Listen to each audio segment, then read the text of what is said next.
Welcome to Swimming with Sepsey, where we break down various life topics, bring on inspirational guests to talk about their lives, their experiences, and encourage you to swim through your own inner thoughts, emotions, and feelings to inspire a change within you that will hopefully lead to an outer change in your own personal reality. I ask that throughout this episode and all future episodes that you come with an open mind, an open heart, and a willingness to look at yourself in a different way and to look at the world in a different way. I'm grateful for each and every one of you that's tuned in this current moment, and I look forward to sharing many more moments with you. And with that, let's dive on in.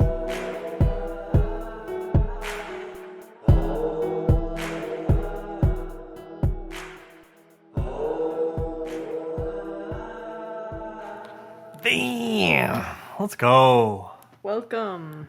Damn, welcome. Sorry. No, don't apologize.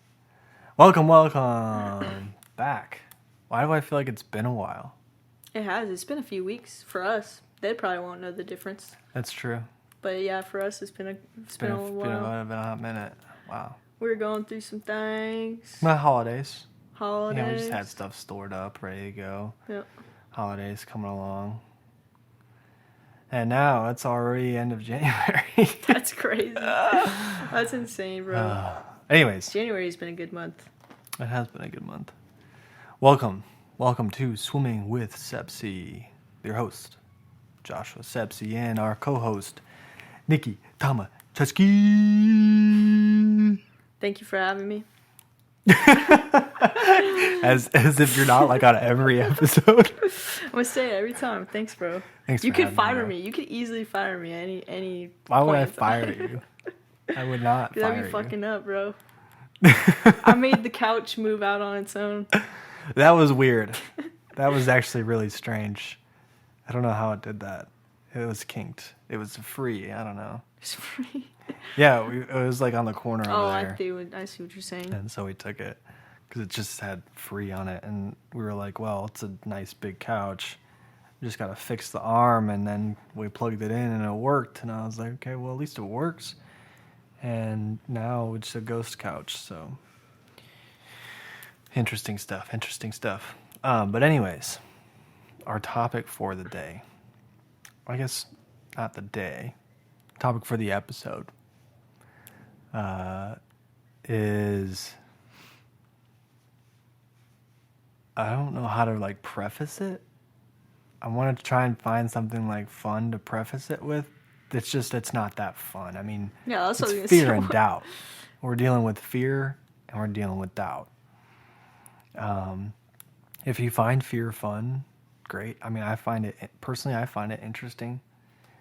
I find doubt interesting. I like catch myself doubting, quite often. I would say that's a little more often than understanding what my fears are. You would catch yourself doubting more often than you know where your fears are coming from? Not that I don't know. It's just like I don't pay attention to them as much. I don't give them a lot of attention. Like what my fears are. I recognize what some of them may be. Not a lot of them are. And here's one thing we can get into. We can start with fear. We can start with doubt first. They kind of go hand in hand. But there's like physical fears, and then there's like internal mental fears, which I would almost call them just beliefs at that point, that cause you to be fearful of doing an act. Like, for example, like we were talking about going to the grocery store, how that can be fearful. Mm.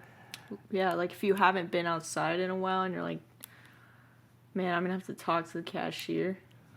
There's self-checkout for that. I know, but It's see, like even that is like a crutch. I don't want to just be like. That's not like the able to- introvert's favorite thing. It is, and I do it every time, but I don't know. Like, I still, because I remember times when I've been like, I used to not think about interaction like as much as I did. I used to just say what I wanted like freely. What changed? Probably some kind of experience to where I started overthinking like what I say and what I do way more, like just being more cautious. But also I think it's a good thing because I've also become more sensitive to how other people feel. Yeah, I mean, I would agree to an extent, because when you start putting limits on yourself based on other people's perceptions, now you're feeding it into other people and not living as authentically as you can. Mm-hmm. Not to say, don't be an asshole. Like if you're just like, well, this is who I am, and you're an asshole to everybody, it's a little different than like,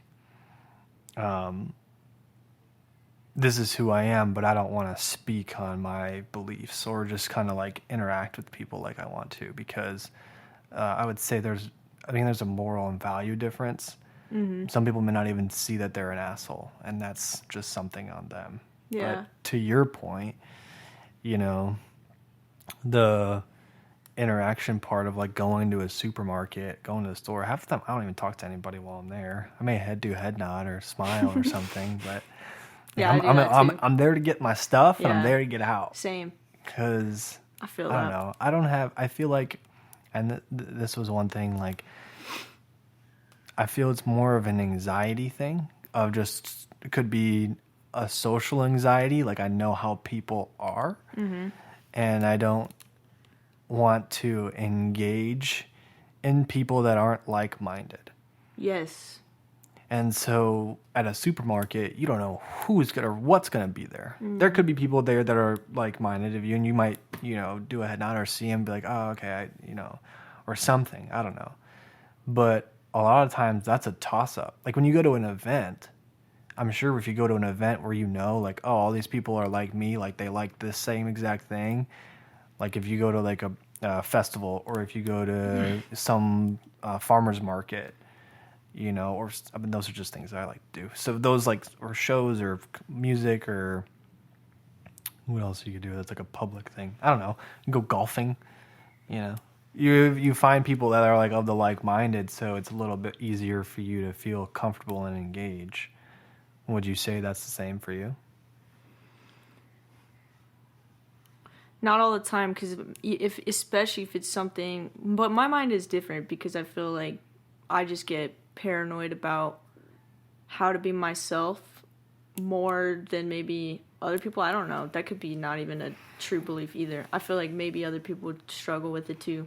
But it's been so subconscious to where I'm always like, I used to just pass it off as like, yeah, I just don't have the energy for it, or I just like don't want to go out. Unless you start justifying it. Yeah, COVID probably had something to do with it. Also, just personal journey probably had something to do with it. But I feel like if I was going to an event where I knew, like, for instance, like, even going out with my friends, sometimes I'm like, damn, I put so much pressure on myself to, like, be like, am I going to be in, like, the good, energetic mood, or just, like, provide the energy that I know that I want to? And, like, I just put so much pressure on myself. Yeah. So I'm like, if it's holding space, if it's just, like, being, like, the light. So it's hard for you to just be. Yeah. You feel like you have to bring something. Like you have to like. Yeah. So yeah, you have that. Well, that's not crazy, because there's a lot of people like that. There's that.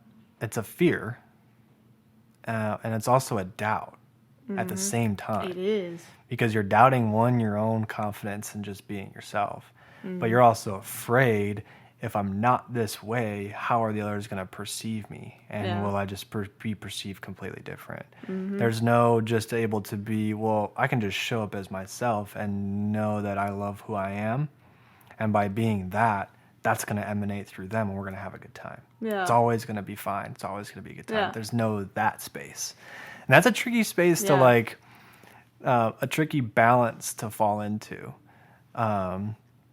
because you always, I mean, not always, but there's a lot of things as far as doubt, which I would say are triggered by our fears.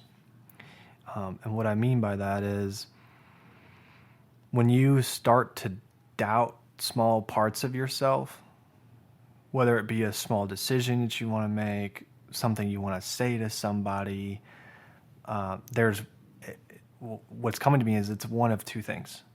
You're fearful of how you're going to be portrayed, or you're afraid of what you're going to receive. So you're afraid of what you're giving, and you're afraid of what you're receiving. Damn. And so that causes you to doubt every little decision that you make, which then brings on your anxiety, then brings on your stress. So we go back to that, was the third episode where we talked about stress and anxiety. These things really stem from, well, are you constantly in doubt? Are you constantly in fear? Or are you constantly in both? A lot of the times you're in both. I would say most people are in both. Like flickering back and forth between doubt and fear, and small flickering of clarity and hope. And it's like a tightrope you got to walk each day. But I found that personally, going back to where I said I don't really necessarily pay attention to my fears, is because I found when I constantly give them attention, that's when I make the most mistakes. Like when I'm constantly like, I'm afraid of this happening, or I'm afraid of failing, or I'm afraid of finding this, deep relationship and then that crushing me and all this stuff. And like, I found when I focus on that, which those are two of my real fears, by the way, so now you know. When I focus on that intently and like heavily, my routine is shattered. I don't get up and do things, or I'm not doing the things that I should be doing. When I say should, that I want to be doing, right? I'm not as active, I'm not as engaging, I'm not as joyful, I'm not as loving life, right? And it's also pulls me out of the moment for me to be present with what's happening in this moment right now when we talk about emotions and feelings. Because I'm constantly worried about, am I ever going to find that sort of, partnership, or where is that at? Or maybe I have found it, and why isn't it exactly how I wanted it to look, right? Doubt and fear. Or, dang, I wish this was a successful thing, or I wish I could, bring in more clients or something like that, whether it be a coaching thing, or, man, I haven't really made music, and so I get fearful of, is this going to fall off? Am I going to lose this? Is this going to happen, right? And you fall into those cycles. And that's just being human. But constantly thinking of those things, my mind is at attention on those. And so what's that going to constantly bring when we're talking about the state of manifestation? It's going to constantly bring, well, I'm not creating this anymore, or I'm not talking to anybody because I'm afraid of really being hurt and I feel like I don't deserve that. So there's doubt even in the relationship aspect. Or there's, well, I'll just give up because I'm afraid if I even try, am I just going to crumble down? I'm sure a lot of people can resonate with that. And then here's the kicker. Here's where it gets real sticky when we're talking about, well, you can just start doing something, and when you start doing something, you get into it and you become less afraid. True. From my personal experience. I mean, also I stopped just kind of paying attention to them, but when you do that, if you are constantly in the back of your head of waiting for it to happen, I'm waiting for this to happen, waiting. I know that my fear is there. I'm waiting for it to just show up again. It's going to show up over and over and over and over and over and over and over again. Maybe in different variations, everything going on wrong here, right? There was a part of me, and this is just going to be a real world example because this just happened, was when I lost kind of having a space to host, right? We had to do a whole new setup for the podcast, by the way. So we're in a whole new scenario, if you can't tell. You've been tuning in. Yeah. Yeah, it's a little bit wider. So that was a fear of mine. Small fear, very small fear, of things just aren't going to go right. It's just not going to flow and not going to be able to adapt. It's just not going to look, it's not going to have the right feel, right? All these little things. And they're small little fears. They're not like grand fears, right? We can go onto a grand scope, but we can also go down to the microscope of like, here's a micro example of a fear, and we can go to the macro examples of fears later when we talk about society. But so when we go in this micro, these are just tiny little things. All these little things started happening. This mic wasn't right, or this wasn't right here. We had to change this here, change that here. And although we had kind of discussed this setup before, still I was afraid. I was like, it's just not going to work right now. Doubting it too, right? The same thing, just doubting, well, this, blah, blah, blah. And I had to breathe. You saw me. I just had to sit and breathe because I was like, look, that's not feeding, that's not supporting any of what I really want to happen. And so all I did was just I breathed and I just realigned with where I see this going, what I really wanted to achieve, what the intention is. I said, I don't care how it looks. I want the message to get across. So let's just make it work. And here we are. It was stressful, right? In the beginning, but it was frustrating. But when you can realign yourself, and I think this is like the hardest part that a lot of people find, is because they get too far out of the present moment that they have a hard time realigning themselves back with their original intention, because they're over here thinking about this fear, doubting the moves that they make because they believe that every single move they make isn't aligning them right where they need to go. And so they just don't make that they don't make that choice for fear of being completely off course. When your journey is just your journey. That's how it is. Your journey is just your journey. What you focus on kind of is where your arrow is going to guide you. So when your intention's here, my focus goes to a doubt. Okay, I veer off a little bit. You learn a lesson, and if you don't learn that lesson, it's just going to go whoop. Oh, here's that same doubt looking in a whole different picture now. Now it may look like instead of doubting, I don't know, this is a silly example, just came to me, doubting your first draft pick when you're doing a fantasy pool, right? And then, that, you're just doubting your decisions at that point, but then you're over here like, do I eat this or eat that, knowing what's healthy for me? So your small decisions, you begin doubting your own intuition, which is why the mushroom episode, I was like, if you can listen to your intuition more and more and strengthen that, and you see the results, you become your own kind of science experiment, which is really what you are. It's trial and error through everything. This doesn't work, try something different. That doesn't work, try something extra different that maybe you need to ask somebody for, like, how did you do this, or how did you overcome this with fears? Which is why connecting and communicating with people is so powerful. Because somebody may have overcome something that you haven't yet. And if you don't know a way out, you've tried everything. That's why they have like groups, like I think some of those groups like the AA and those kind of groups, they're great. Social groups, just community groups. I love like out here with Phoenix, which I haven't been in a while because it's been cold, but like Popco Park Thursday. Also, my day job keeps me at like, my day job doesn't let me go to that because it starts at 6 and I work till 7. So missed the yoga. But anyways, so I believe that fear can also be a catalyst for, is catalyst the right word? For like huge growth. I think it can be a hindrance, it can be growth. And I mean, a lot of people are going to maybe understand about this.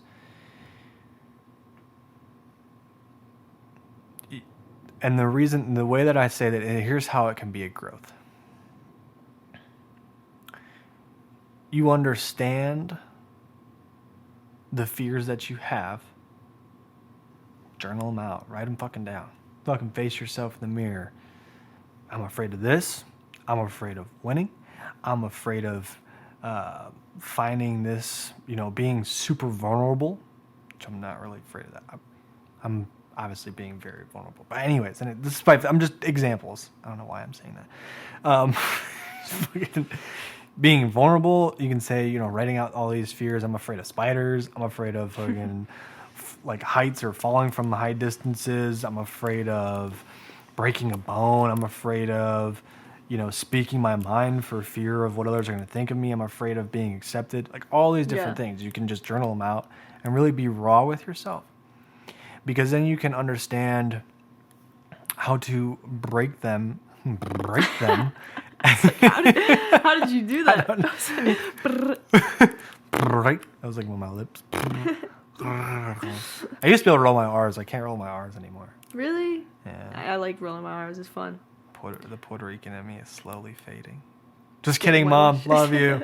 That's always here. Just made rice and beans. I was gonna last say, night. I know I saw your Puerto Rican cookbook. Oh yeah. At least you're not losing it in the kitchen. Thanks, bro. Got you, bro. That's where it matters, honestly. It's fire. Oh god, stuff's so good. But so using it as like that explosion, like we'll just pick one. So I'm afraid of being. Well, say you have a fear of being vulnerable or communicating truths. Maybe that's a better way to put it. So you start by understanding and recognizing, okay, that's something that I can't do. You don't try to make any major changes right away, because all you're going to do is bring on shame. Okay, so you start small. Yep. So you start at this base of just recognizing where that fear plays in your day-to-day life. Do that for a week. Go throughout your day, like, feel yourself either tense up. What happens to your body when your body reacts to that? And then recognize that was me being afraid to communicate something right there. I froze, or I said something completely different. And then you just recognize that and say, okay. So you start to recognize what happens in the body, and then you start to recognize where your thoughts are. So in that specific moment, maybe your thoughts just completely tailor off and you say something different, or you start talking really fast and you try to make up for all these things, or your mind just goes blank and you just start do I say, and you start catching yourself, do I say this or do I say this, or do I say this in this moment, or what if I say this and this goes wrong? So you start watching your thoughts go.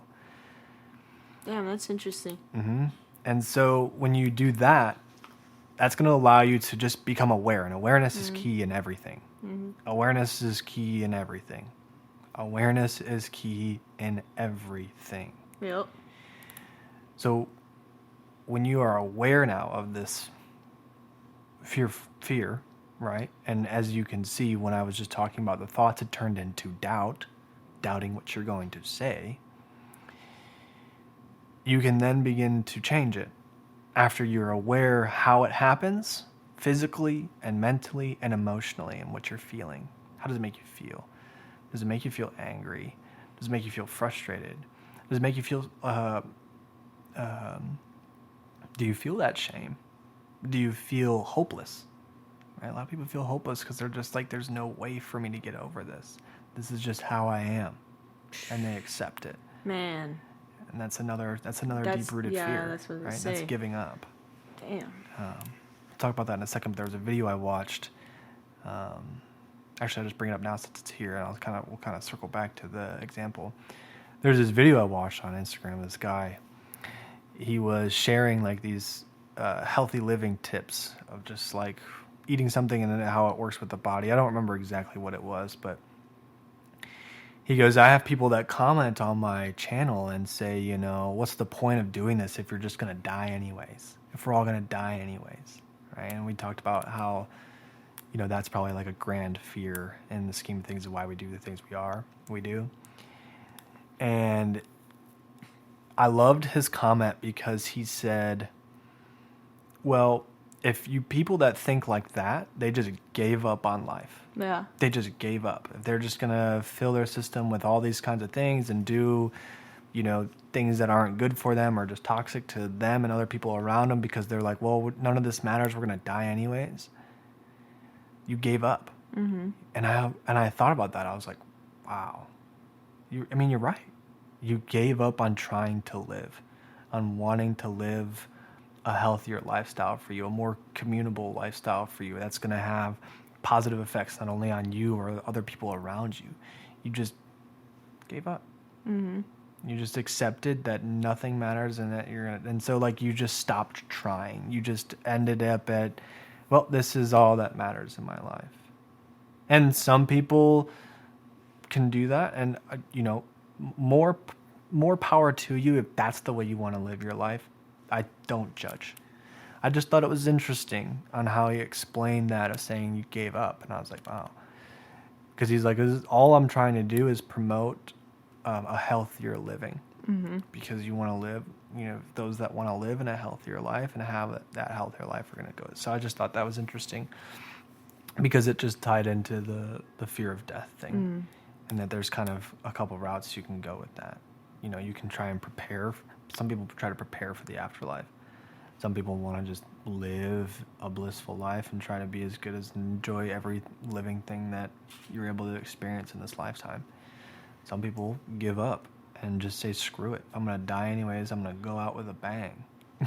Yeah, I know. It's, yeah, I know a lot of people actually stuck in that mind frame of like, because you hear it in a lot of things that people say, like just everyday things like, oh, I'm never going to become like a musician or whatever. Like, I'm never going to make it. Like, I don't know. Just, I feel like I just always hear people's like dreams just like dying just because like they think that they're not going to make it. But even if you like think that, if you just think from a frame of like, why are you doing it? Is it just like you have to go into the reasons why you're doing what you're doing?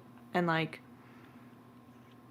I don't know, a lot of the time it's because like you either want to accomplish something or like feel some kind of like, or fill some kind of void like that you're thinking like, oh, if I do this, then I will be this, or like I'll be more accepted, or I'll be successful, or like filling some other like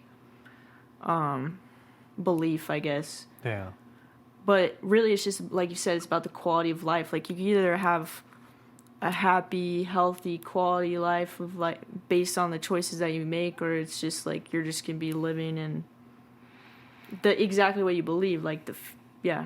It's well, the thing with that, and like I'm gonna play devil's advocate, because the thing with that is some of those people that decide to give up, they're living a happy life. They love it. They don't care. But that's where I say more power to you. That's how you want to do it. Do it. But I think a lot of that isn't happiness. I think that's comfort. Oh, sure, for sure. But if they themselves decide to believe that it's happiness, who are we to say stop doing that? Yeah. I'm not saying stop doing it. It's just... Who are we to say that? Yeah. Right? No, and I know you're not saying that. But I'm just saying, like, who am I to be like, no, you should do this, or you need to do this, right? I don't want... There's no point in telling people how they should live. Government. Yeah. So like there's okay, and I'll go back on this because, and I want to talk about a macro fear now because that's just kind of what it brought up. When people think of anarchy or the world ending, everything crashing, systems collapse, I don't know, in all the TV shows, movies, you got zombies, you got aliens coming in, blah, blah, blah.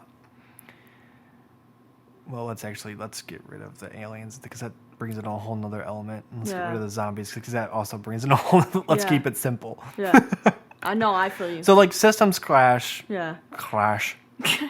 Solar flare knocks out all electronics, right? Yeah. We get sent back to quote unquote the Stone Ages, because obviously we're not going back to the Stone Ages because we're a little more advanced than that. We'd be able to come up with things pretty quickly. We're human. We're made to adapt. We're made to change. We understand the basics that we need to survive. All that's going to happen, and here's what's going to happen. My prediction. Don't believe me, believe me. So the biggest fear is that everything's going to turn into a Mad Max movie, and there's just going to be shit, people looting, rioting, killing, blah, blah, blah, blah, blah, blah, blah. That might happen right away. You're going to get both. There's no way it's just going to be this peaceful transition. Yeah. Right? Yeah. You're going to have that right off the bat. Everyone's going to go haywire because they're Chaos. just going to be like trying to survive, and they're going to think, I have to fend for myself. Mm-hmm. There's going to be those people. There's also going to be those people that are like, the only way we're going to get through this is if we do this together. Mm-hmm. And so there's going to be lots of communities going up, other things happening as far as community spaces, non-communal people just want to do anarchy because they've been waiting for this forever to just go nuts, right? There's two sides. And I would say that's like one big fear, that collectively, if you can see of what we create in our entertainment, that's something that we all look for. I don't know why, but we all pray for end times. Maybe not pray for it, but we're all afraid of it. We're all afraid of society collapsing. We're all afraid of everything just turning into this huge debacle. What does that keep you from being? Present. Engaging with the people around you. You're planning your plan. It's not bad to plan. I'm not saying it's not saying anything is bad, first of all. But I'm saying is that it doesn't allow you to live in this present stresslessness, fearfulness lifestyle. Doesn't age your body, doesn't age your soul. Plan for it, yeah, understand what you want to do, and then let it go. Don't continue to dwell on it. The more you dwell on it, the more anxiety it's going to bring, the more it's going to be hard for you to go about your day because you're like, well, this is all going to end, or all this is going to end. I got to do this. I don't have this, right?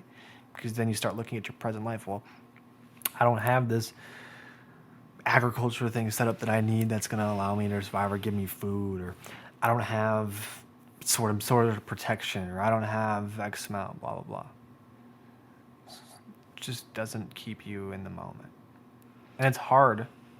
I feel like you want to say something. Yeah, I was just about to ask a question, maybe to add some clarity on what tools you can have to address those things when it comes. But I was going to say, so what do you do when you see that you obviously don't have something in the present moment? Like you just said, like you're missing something in the present moment. Okay. How can you continue? How can you feel okay in that lack? Well, how can you feel okay in having like and being having nothing. and having nothing, or being like, well, I obviously don't have this. There's a giant gap from where I am and where I want to be. Yeah. Okay, that's a good one. So I would say this is when we're talking about fear and doubt, because I want to keep it on that topic. It's a fear of, obviously, a fear of lack, or a fear of not having enough, or a fear of not having what I need to have.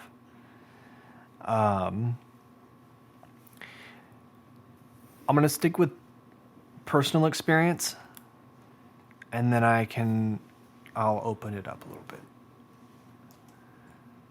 Personal experience, I've been there, where I've lived out of a duffel bag. I didn't have anything. I had a roof over my head that was shared. I had a vehicle, which is, for some people, a good amount, right?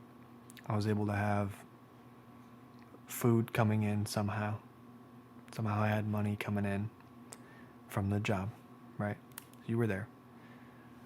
So the only way I stayed sane was just knowing that this was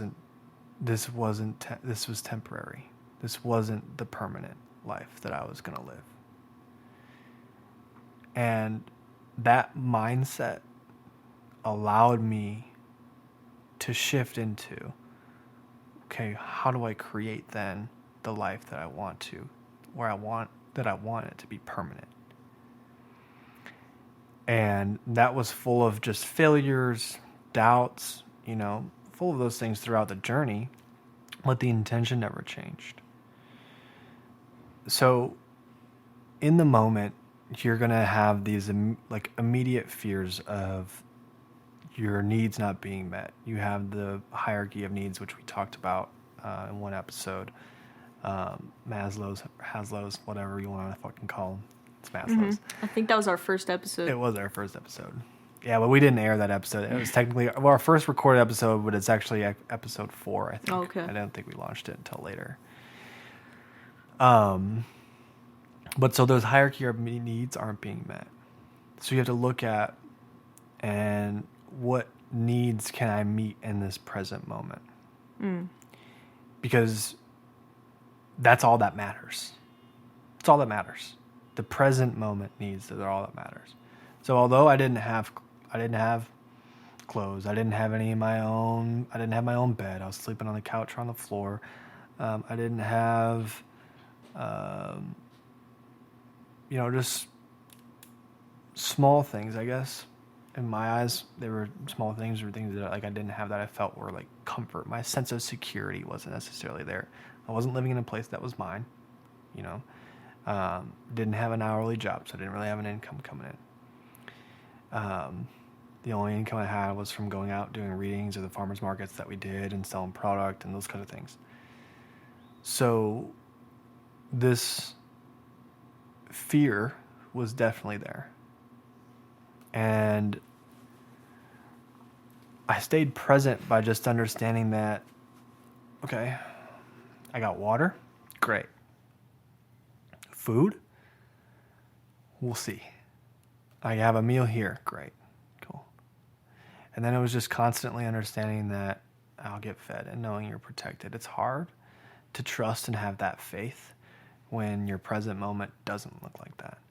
But somehow, 2 meals a day, sometimes 1 meal a day. Sometimes if it was really rough, I would just fast and be like, well, I can't really do much here. I have to wait. And I'll wait. But I also had community around me. And that was one thing that was a big lesson, is don't be afraid to ask for help. If you're really in a space where those immediate needs aren't being met and you have this lack mindset, ask for help. There's bound to be some people. Now, if you burnt all your bridges, then we're at a whole different scenario, right? Then it's, okay, if you're in this present moment, what do I need to do? There's quick ways that you can do to go get some funds, to go, ask someone for food, blah, blah, blah, blah, blah. When we're talking about, now that I have some of these things, how, because this is a fear that just constantly grows, right? Because in our human nature or human side, you never feel like you have enough. You always want more, always want more, always want more, always want more, always want more. I have this, but now I want this. I just got this new couch, but now I want this couch. Ooh, I just got this new comforter. Ooh, but this comforter seems nice.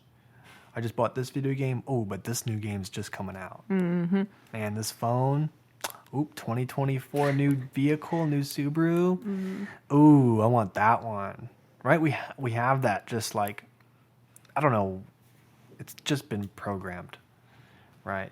Since we've started building things, creating things, it's always like, ooh, that fresh new thing, that fresh new thing, that looks nice. Ooh, ooh, ooh. So it's now seeping into just basic things.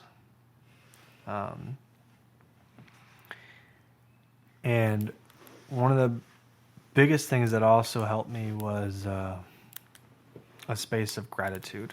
And I'll go outside of kind of like now, just not from personal experience, but what I know works. I mean, obviously having gratitude, I did have. And that is for understanding and reflecting on all that you have created, right? The things that you put your mind on that actually have come to fruition. Man, I wanted that. And be like, I have that now, actually. That's in my life. whether it be companionship, good friends, whether it be, camera that you wanted at the time, music set that you wanted at the time, or something that you wanted at that time. Reflect and be like, I did once at a time of my life say, wow, I wish I had that. That would be cool to have. And now I have it. Mm-hmm. So understanding that power of, okay, well, if I can do that and create that, I'm be grateful for the fact that I have this thing in my life now. What's stopping me from using that same technique Mm-hmm. for the things that I don't have in my life yet? And I say yet, because yet is the key word. You don't have them yet. Not that I won't ever have. Now, if you continue to tell yourself I won't ever have them, or this is never going to work for me, or I'm never going to be at that space where I have this, financial security, or, healthy food, or anything like that, then you're constantly, that's all you're going to be bringing into your life. You're never going to have that. And so I've changed personally to, I don't have it yet. It's not here yet. It's coming, but it's not here yet. Okay, that's fine. I can deal with that. My body then goes, oh, okay, it's just not here yet. It'll get here. And I got rid of how it's going to come. And that's kind of how I got where I am now. So does that answer your question? Mm-hmm. Yeah. Because that is a big fear. A lot of people have that fear. And I think grounding yourself in gratitude for what you've created, staying as present as possible, and meeting the needs of what is needed by you at this present moment, and asking for help. So just going deeper into the second one, I think it was being present. Yeah. Going deeper into that, like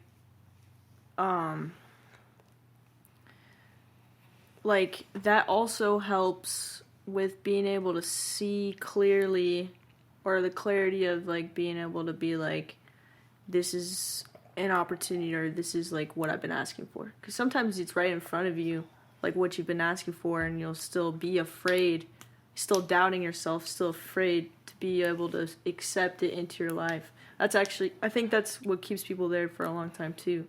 Yeah. Because they're afraid of even, and that's where where your worth and your deserving. Yep. I was just about to go there. Yep. Good call.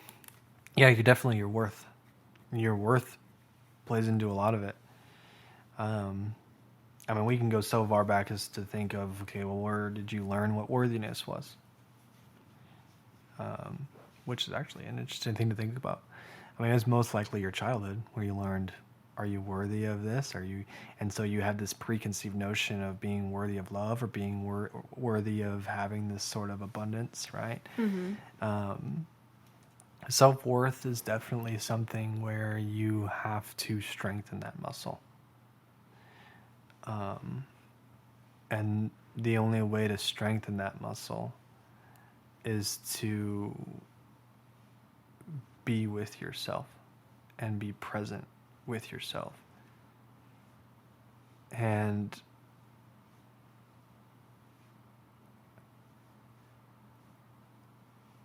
stop doubting your own personal desires for fear that,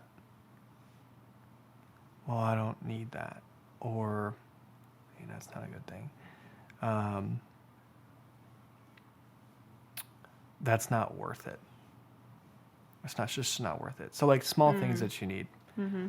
Oh, I need this. It's not worth it. Yeah, I do that a lot. Well, I used to do that a lot. Yeah. Oh, it's just not worth it. Or maybe I'll reach out to them. It's not worth it. Yeah.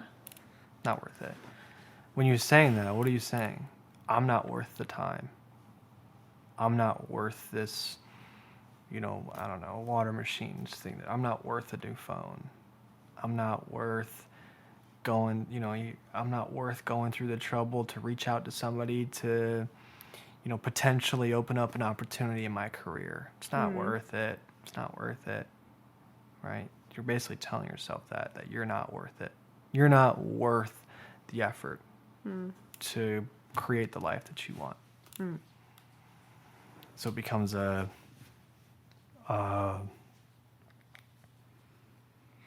vicious, like cyclical cycle.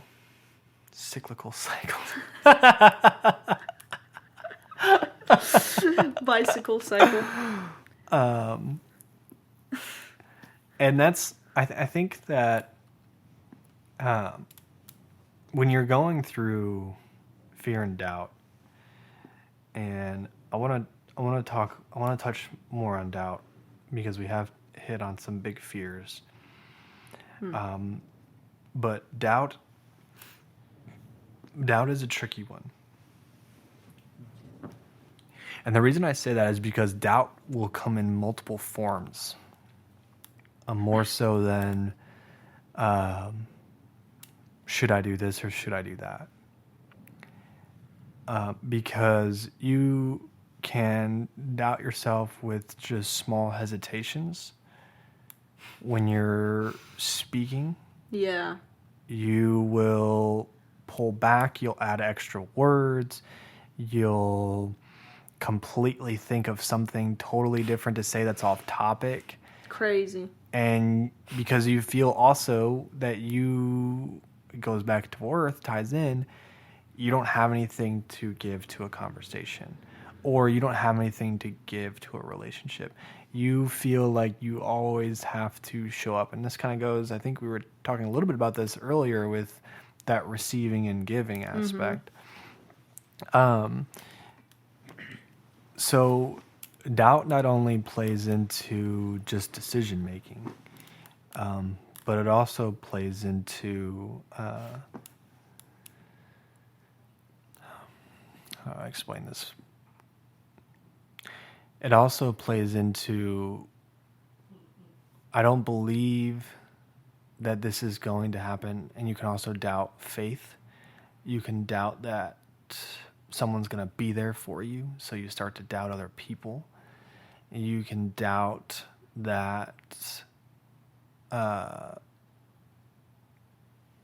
everything that you're being told is a lie. So you start to just not only have the internal doubts, but it becomes external. And I advise you to be aware of that, because there's a lot of things that go into this. Okay, let me try to explain this. Yeah.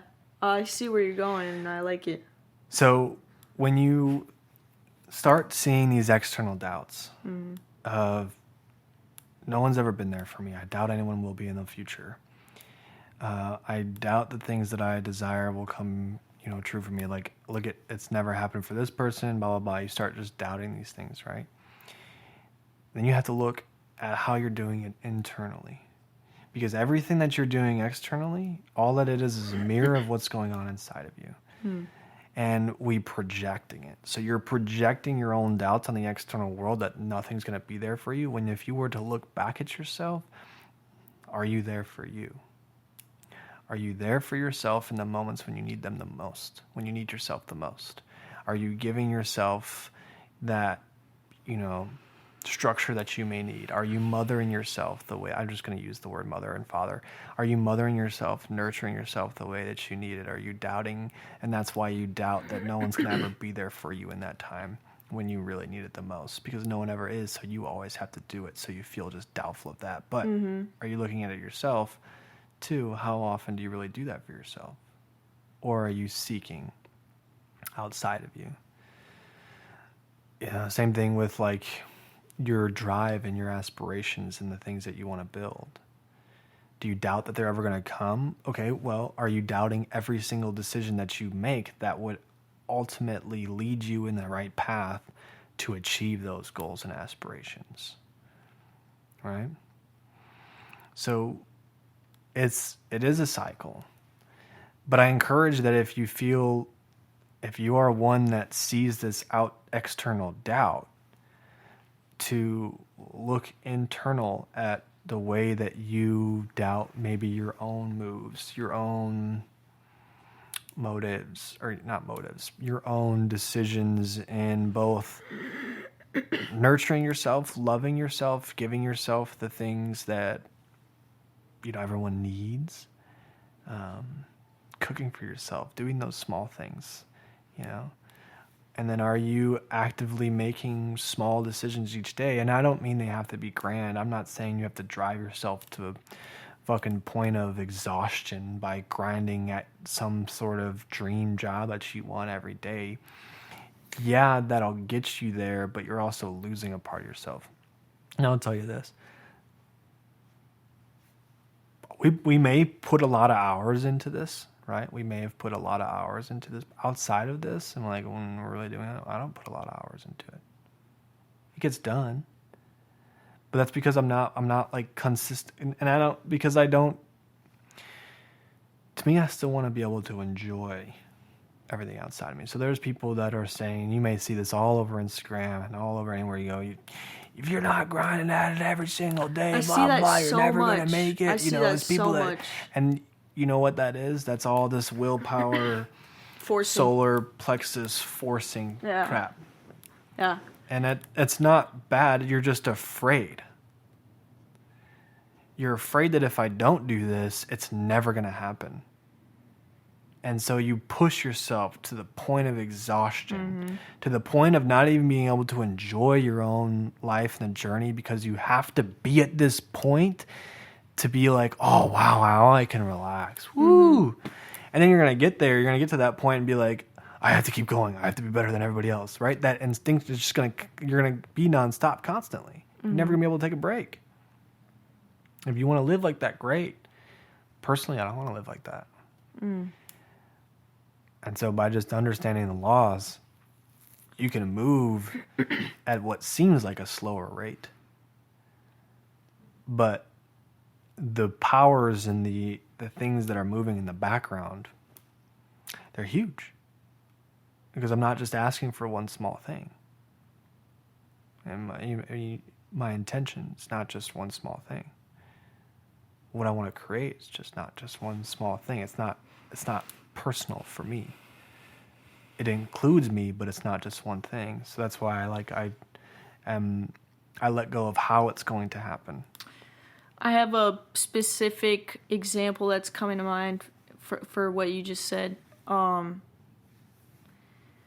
Because I do believe that a lot of people struggle with that, because especially just with all the competition or whatever right now, especially like now a lot of people are making like their own, like they're going into entrepreneurship, they're going into their art, like people want to chase their dreams, like they want to like feed that like desire that they have, which is good. I see that in like maybe more our like age groups, but people like just going for it and believing that they do, but I feel like there's some people who still, because I'm not like excluded from this, but like getting that guilt of like I'm not doing enough and like having to work outside of that, but it's actually just like creatively draining you, like you said, like just trying to constantly force things to happen.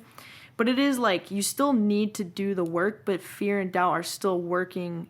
It's like, I don't want to say working its magic on you, but you're still like exactly. under its spell pretty much, because like if you're just like stuck in this place where you're not doing, like you're not taking action, and that's making you feel more shameful and guilty about you not doing anything to make your dreams come true. It's not helping. It's not helping, because then it's just feeding you and you're digging yourself deeper into the blockage that you're in. And I do notice creatives especially, I feel like, fall into this super easy, because then it's like perfectionism, then it's all these expectations you're setting for yourself. Yeah. Not living up to. But I was going to ask you maybe like, have you been through that? Because I think you were like telling me one time, like music wise, you were dealing with that or something. But do you remember how you got out of that? Yeah, I mean, I get into it a lot, and it wasn't until recent that I got out of it. And I would say it still shows up. You know, I just kind of made friends with it. Like, I just understood. And I started to give myself more grace. Because the other day I was like, man, I love to make music. And then I got sidetracked and started doing something. I hadn't had time. And I'm using this justification of, well, I don't have a keyboard, right? Mm-hmm. And I said that to myself a couple weeks back, and I was like, that's a crutch, Josh. Calm down. Like, you've made music without that shit before. Like, calm down. And so I was like, oh man, I think I'm gonna pop on and make some music. And I just didn't. I had that inspiration, but I just was like, something came up and I just started doing something else. And I was like, oh, and you know what I started doing? I started actually doing everything for the podcast and like editing and doing all that stuff. Oh, that's cool. So, I mean, I got into like a whole different zone, but what helped me with this was, and this is what I started doing. I started giving myself more grace, because there's some people that can force creativity and things can happen. And there's some people like me that enjoys waiting for creativity to strike, and then striking when the iron's hot, and then creating something absolutely beautiful that you didn't even know was possible in like such a short amount of time, and then being fueled by that. So then it kind of continues down the line of like, in that same time span, I might go from like having this huge inspiration, because I'm working on like a book, novel, a couple book series. I've told you about it. I'll have a huge inspiration. Well, I'll sit down and just write and just create stuff for maybe like a day or two, and then it'll be gone. Poof. And then I'll be doing, and then I'll go into some totally other creative zone. Yeah. And then I'll bounce from that creative zone to this other creative zone. They all feed together. You know, there's no like complete separation from it, because eventually they all have some similar story and message that I want to give out. But I allow myself to do that. And I mean, there is one main, I mean, this right now is my main focus, the podcast. But I've also allowed myself to have that grace because I'm enjoying the journey. I'm enjoying just having that moment of, wow, I'm going to really dive into this writing here. I'm going to dive into my studies here and go deep into more yoga and understand how I can make a cool flow and dive into yin and trying to create balance and learning all that kind of fun stuff. Or, man, I'm really going to dive into my D&D, because I love playing D&D. So I'll dive into my character, or like we'll go play D&D, or or I'll, sometimes, like I said, I'll dive into music and I'll go listen to some of the songs I made, or go create something, or I'll dive into this stuff, or I'll just dive into a good TV show. I try to just enjoy what's flowing for me at the moment, and that gives me the most grace and not feeling this space of shame, because I know that it's still going to strike. I know that creativity is still working in the background. That when I'm inspired, I'm going to go strike. When like I have lyrics that I've written down that just like pop into the head, like, oh, this would make a great song lyric, right? So one thing I would say is to not be so rigid on a schedule, depending on the creative. If you're someone that needs disciplined schedule, or you won't do it, then carve that time out of your schedule. If you're someone that like more like me, that's a little more just intuitive, I have a direction, I have an intention, then I kind of in the moment do what I feel is right. So if I wake up, okay, actually I do have a morning routine and a night routine. Create that. Create a morning routine, create a night routine. Everyone's going to say that. The rest of my day, unless I have work, is kind of just, or my plan's open, I usually leave the rest of the day open. I have a morning routine I get done, night routine, and then the rest of the day is just, if I have an off day, what do I want to do? Do I want to, and I just kind of let that feel, and I don't fall into this pitfall anymore, because I've allowed myself that space and that grace to give myself that time. So I hope I'm answering the question, because I'm just going with what I've done. and what's worked for me. I've recognized that I'm more of an intuitive person, and then sticking to a rigid schedule just screwed me up and brought on more shame than anything else did. So like not doing something brought on, like if I had it scheduled, like, oh, I'm gonna go work on music today, and if I didn't do it, I brought myself like a ton of shame, like, Josh, you didn't fucking do this. Or, you know, oh, I'm gonna go edit this and go put this up, or get this scheduled for the podcast, and like I didn't do it that day. I gave myself grace because I'm like, well, it'll get done. I know I'll do it because I know myself, and I know that the iron's gonna strike. I'm gonna fucking knock out a bunch of shit and then save myself. Like I got a couple weeks worth of stuff that I'm just like, okay, good to go for the next couple days. Nice. So like that I guess finding how you can give yourself that grace. But I would be aware of the ways that you give yourself shame and being afraid that you're not gonna achieve what you want to achieve. So, and when I say achieve what you want to achieve, by like doing the things that you want to do that bring you joy. And I would say if you're someone that, like you were talking to your point of the,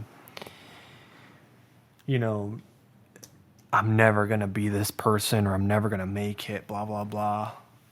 I would advise, and I would recommend doing your best to eliminate this space of feeling like you need to quote unquote make it, and just do it for you. Just do what you love to do, and do it with your whole heart. And who cares if someone, you know, who cares if you make $1 million off of it? Who cares if it just brings joy to the people around you? Maybe that's all that matters. Yeah. For real, that's what I've been thinking about a lot lately, is like getting out of like doubting myself, and like the goals that I have is like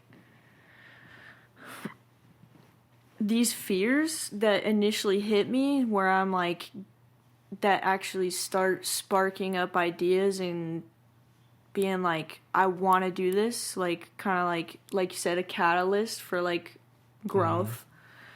Like when I feel the fear of like, damn, I have this goal, I really want to create art or play music, whatever it is, like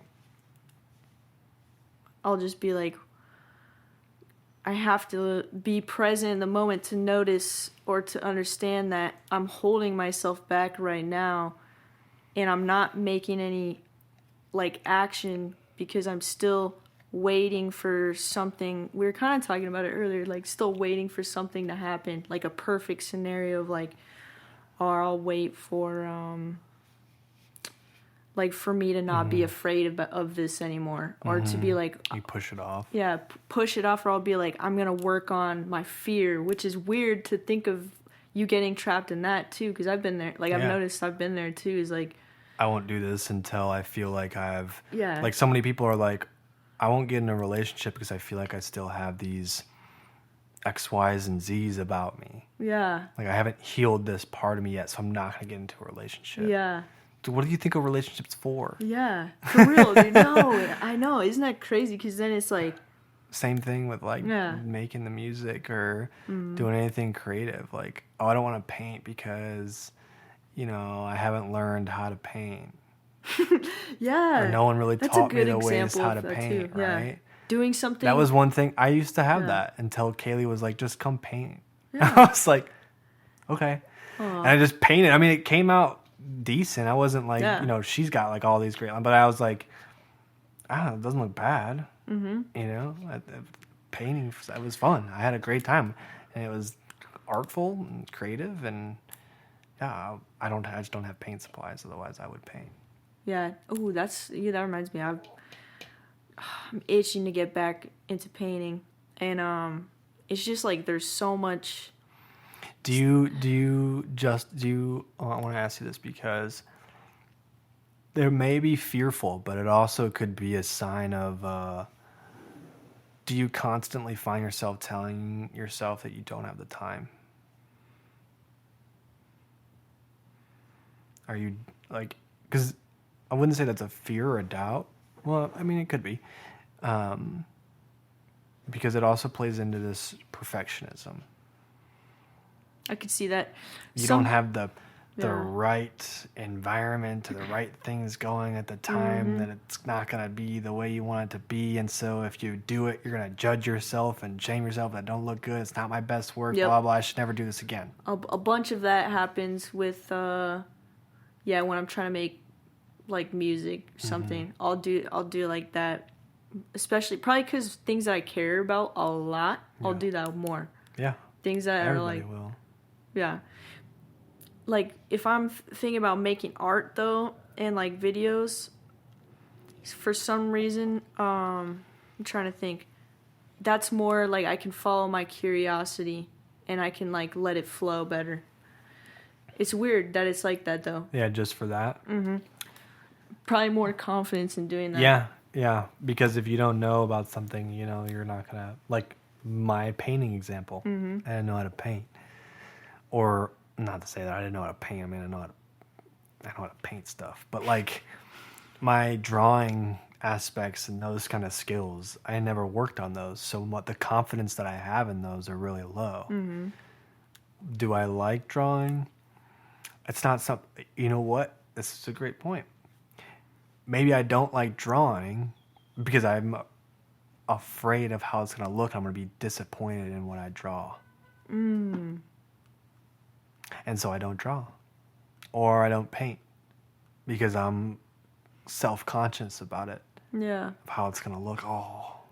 And then I'm going to be like, dude, that looks terrible. It's like, well, yeah, you never really paint. Obviously, you don't practice it. And so this brings up a valid point. When you're overcoming fears, when you're working on your doubts, you have to practice them. You're not going to get it right away. It's not going to be an overnight fix. It's not going to be something that, boop, I just listened to this podcast and now I don't have any fears, or these fears aren't bothering me, or I'm not doubting myself anymore. Good to go. It ain't going to be like that. It's going to be work, and it's going to be inner work, and it's going to be a day-to-day grind. And the only thing I can suggest, stay present. Yeah. I'm glad you said that. It's the best thing that you can do.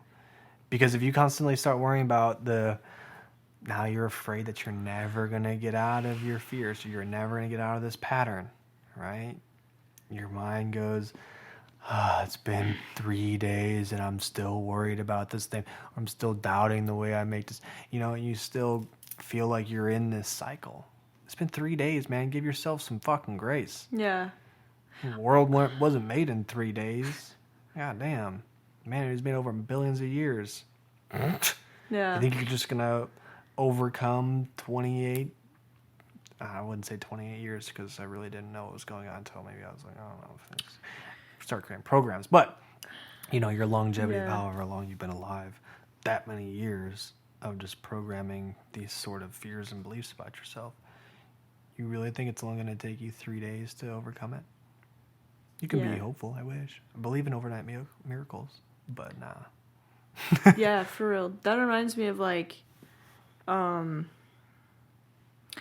this grind, the grind that you were talking about, like, how people will, like, we were talking about earlier, that's kind of engraved in society as like the grind, whatever. Nah, bro, like the grind is actually like the mental, like, release and like emotional release that you need to be doing to just be able to find clarity within yourself. Then that's where action comes from. I was gonna say, like, if you have trouble of like rethinking about the grind and you're like still feel like you need to like just be on the go all the time, think of it as like I'm glad you said the grind, because I was like, that's another way to think about it, like being like, no, I'm just gonna grind on being balanced, grind on being like in that state of like being able to release and stuff. But I was gonna say, with like practicing and like going for what you want in life, like I've been telling myself this a lot lately, because I feel like personally I've been stuck in like for a while, like I don't know if it's probably creatively, because like you're vulnerable when you're like being creative. It's like, for me, it's performance, and then performance leaks into expression, even with your voice. So when you're talking about like talking to other people and like those thoughts in conversation, social, like all these things, like a performance, like expression, I would say like fire element, like doing that, like you taking action on things. I've just been telling myself, if I don't do it now, I'm never going to do it, because I'm going to keep, like I said, I'm going to keep waiting for the perfect scenario, the perfect circumstances. Yeah. But like you just said, like Rome wasn't built in a day, like, or the world, or whatever, the metaphor you said. Same thing. You know what I mean? Yeah. Like overnight, like you're going to have to just keep taking the step to be like, I'm putting myself out there, I'm doing it, because like that in itself, like you even just doing it gives you confidence more later to be like, I just did it and it wasn't that bad. Maybe it wasn't exactly what I wanted, but I did it. And I can at least tell myself like I did it, and that made me feel like really good, and that gives you like I don't know, some good chemicals in your brain, and just be like yeah, I don't know, but I was just thinking about that a lot lately. Is like when you have that opportunity in a moment, like every second counts, like because I think you even said something earlier too. Oh man, what did you lose? Oh shit. Oh, I dropped my ring. Oh damn. It's okay. Like I think you said something earlier in the podcast where you're like, oh, being present in every like, I don't know. It made me think every second counts, because like it does. When you just like wait too long, it takes a second for you to make a decision to like let something pass by you. But instead of like when you feel that inspiration, or like that, you said the fire, what did you call it? Oh, the iron. Yeah. The iron of, when the iron's hot. And that's, yeah, when the iron's hot, like some people will let that just pass them by. And not take action on it because they're so held down by their fears and the doubts and all that. But like, yeah, I would say like awareness, like start to notice when you feel like this could be an opportunity to like be brave or courageous or whatever, because it takes courage to like get out of that comfort zone, is wherever you're trapped in. Yeah. And like, so if you could just tell yourself like, it's now or never. Yeah. That's step 2. Yeah, you be aware of your fears and your doubts. Yeah.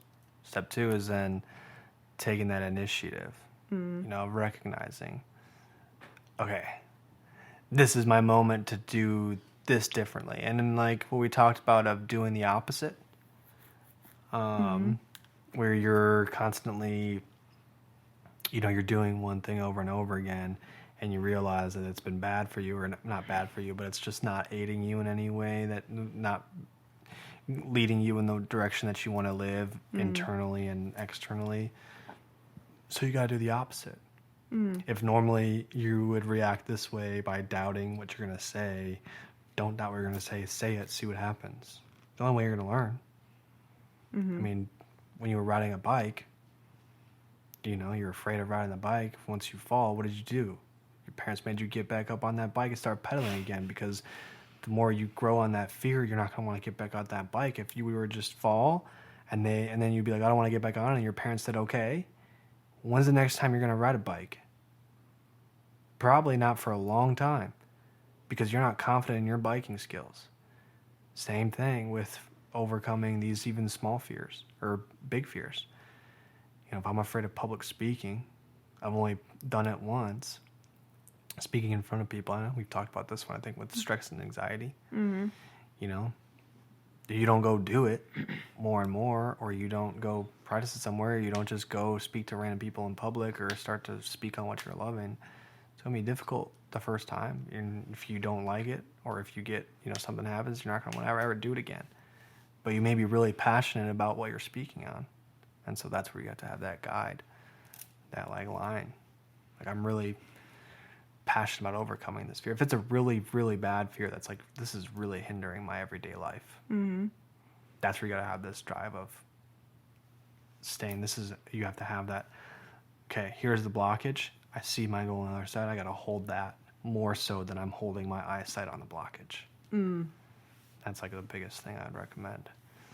And so once you recognize the blockage, okay, now here's where I want to get. Okay, what's the step just over the blockage? What does that look like? Yeah. Maybe it's saying yes or no or asking for help. Yeah. Okay, great, I did that. Woo, that wasn't so bad. Now my blockage moved just a little bit further. And here's my end point. And now I'm taking a look at what's here. And okay, I did that. Okay, now it's a little further. Okay, now I did that. Ooh, it's easier. So now maybe my blockage is here. And I can go do, do, do, do, do, do. Oh, look at that. Maybe a couple months pass by. I'm right here. I'm almost there. Look, I have no fear of going out in public. I have no fear of speaking with communication with people and telling them what I need. I have no fear of being vulnerable. I have no fear. Like, you just start, and that's one thing at a time. One thing at a time. For you real. start looking at too many things, you're gonna go back into the space of doubt, and it's even possible for you to get out of these. Yeah. So one thing at a time. And that was one thing that a mentor, a yoga teacher, Eric, was really profound on it. Like, didn't even think that was a possible thing. I mean, I knew you could look at one thing at a time, but I didn't think that was very helpful because I was like, well, everything works together. So I was like, well, if you just look at everything, it'll all fix itself, right? No. One thing at a time. And that really helped me a lot. Yeah. I like that. I do too. I was sitting on that for a little bit because I was like, well, my question, because you're talking about like the steps and then like trying to reach higher and in consciousness or whatever, like going to that next level of like, okay, now I'm gaining momentum in the things that I want to do.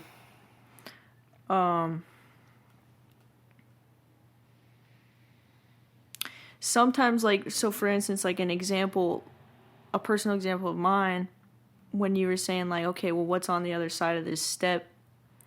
And like focus on one thing at a time, like in that moment my thought process would probably be like, for instance, sometimes I have a fear of like being like saying no to things and also just putting up boundaries. Okay, yeah. And like, it's a good one. So I was thinking about boundaries and I was like, what's the fear? What am I so afraid of like being able to speak up and being like, no. Like, I know everything in my body or whatever is saying, no, I don't want to do this. Or, like, this is going to cause, like, so much more. Like, I can see it down the road. Right where you stopped. Yeah. This is going to cause so much more. So much more anxiety. Because you're thinking of their reaction. Mm-hmm. You're not honoring your own personal boundaries that you know you may need to set.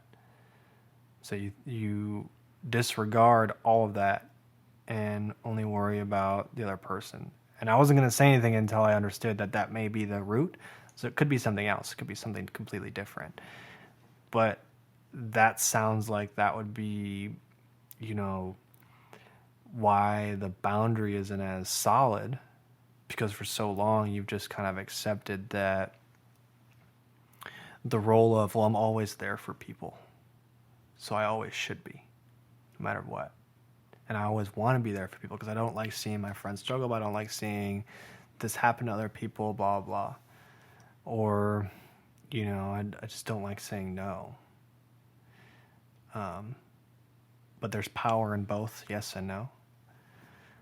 So, I mean, is there like a specific example that you say that you do it more often or like we don't lose it? Or is it more like when people ask you to do something? I don't want to get too deep into like I said. But that's kind of the gist. Yeah. Is like honoring yourself and understanding. And I would recognize of what is it that's being asked of me that's too much? Is it, and why am I still saying yes? I guess would be a good question. Why am I still saying yes? And then you'll probably get because of X, Y, and Z. And it's like, well, if those can outweigh the boundary that you need to place, then maybe you can kind of make a compromise. Mm-hmm. Yeah.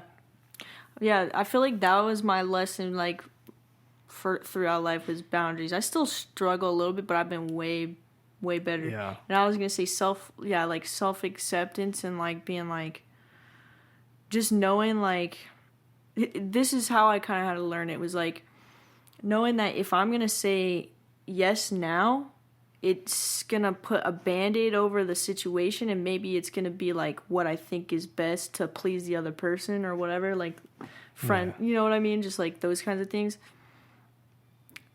It's really not like, because I know automatically I'm not giving myself what I need in that moment. It can't possibly be what they need. So like I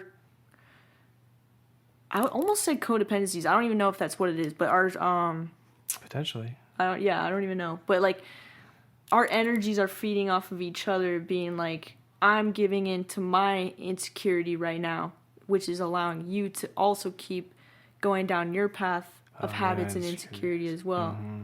So whatever that boundary is that needs to be placed, for whatever reason they want to cross a boundary, for whatever reason you're allowing them to cross a boundary, Yeah.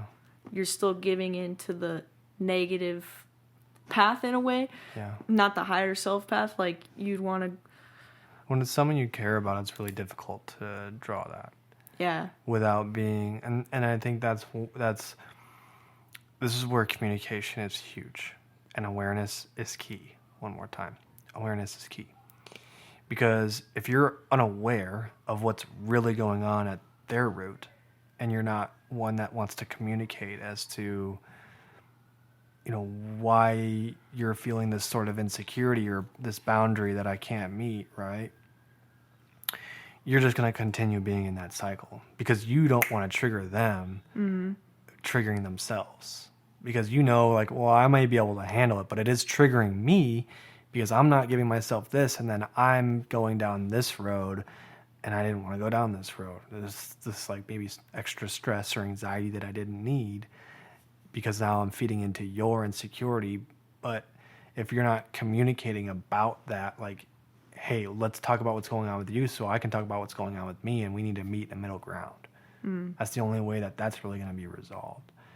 Because, I mean, if there's that hard no boundary, you could be triggering, and granted, there is this kind of thin line, and it's really hard when you deeply care for people.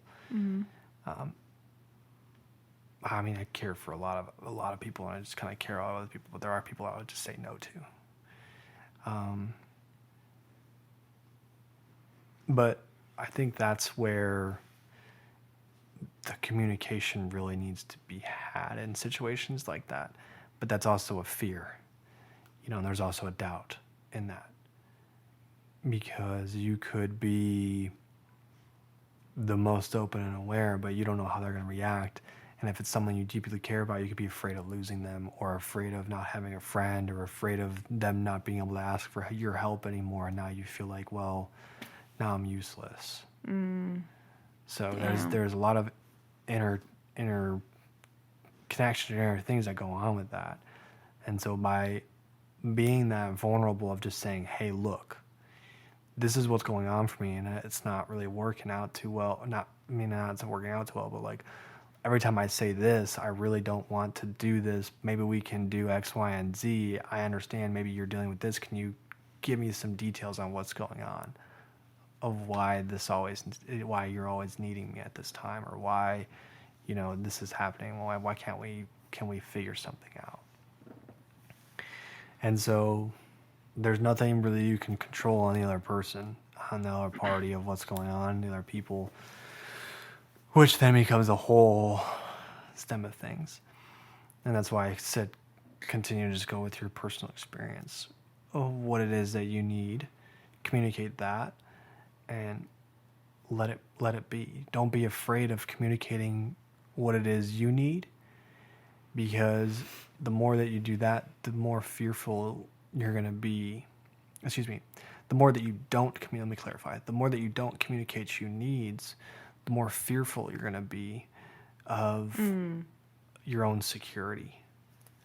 Damn. And then you're going to be more doubtful that you can even have this, or that you even deserve this aspect of communication or aspect of love or worth, and it starts going into all these things.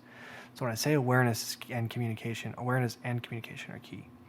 Being aware of what's going on inside of you, being aware that there may be something underlying of what's going on with the other person, and communicating what's going on inside of you vulnerably to allow them to also be vulnerable, because they will recognize and feel that. When you are talking to someone and they're spilling their guts out, you can immediately tell if they're lying or if they're truthful. It's one thing I've noticed about just talking with homeless people. Weird to say, but it's a great example. I have some people that I can totally tell it's a whole fabricated story. Some people I can tell just really need help because they're being completely vulnerable.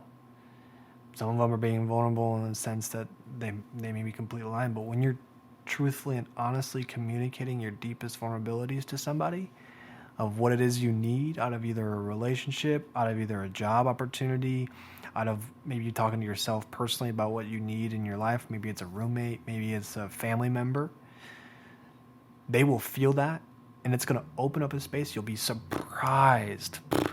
You'll be surprised at how quickly that opens up a space for them to also be like, wow, actually, I'm dealing with this right now. I never told you, or I just wasn't happy telling you, or I was ashamed of telling you, or I didn't think that it really mattered that much, because they're also going through their own internal battles 24/7. And if you don't communicate that by being aware of what's going on inside of you at all times, they won't be able to do the same. Maybe they're not as aware of what's going on inside of them, but the awareness that you have is going to allow them to open up into a space of vulnerability that you may just get a better understanding of how we can create a boundary or just create better communication between us, between the community.